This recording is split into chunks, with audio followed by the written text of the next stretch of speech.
Добро пожаловать в мой канал.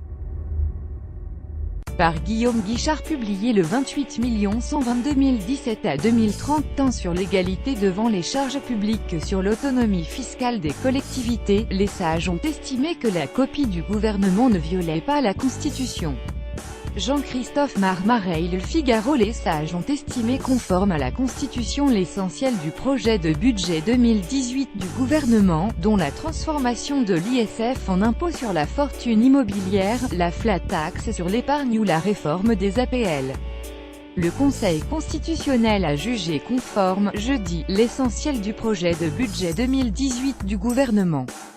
Ont été validées notamment la transformation de l'impôt sur la fortune ISF en impôt sur la seule fortune immobilière IFI, la réforme de la taxe d'habitation, l'introduction du prélèvement forfaitaire unique PFU de 30% sur les revenus de l'épargne et la réforme des aides au logement APL.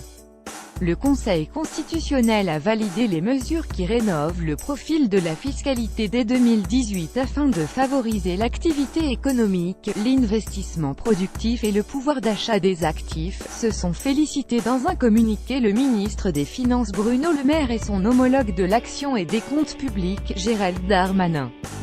Lire aussi cette classe moyenne déjà à l'ISF et bientôt à l'IFI. Concernant la réforme de la taxe d'habitation, les sénateurs et députés de l'opposition avaient plaidé auprès du Conseil que celle-ci allait à l'encontre de deux principes constitutionnels, l'égalité devant les charges publiques et l'autonomie fiscale des collectivités.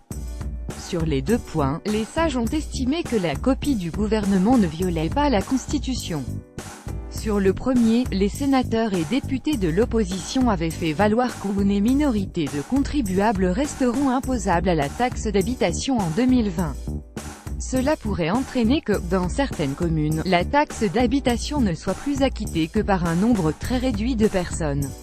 Argument rejeté par les sages. Toutefois, ces derniers se sont réservé le droit de revenir sur le sujet, en fonction de la façon dont sera traitée la situation des contribuables restant assujettis à la taxe d'habitation dans le cadre d'une réforme annoncée de la fiscalité locale, à horizon 2020. Concernant l'autonomie fiscale des collectivités, la réforme ne la met pas en danger.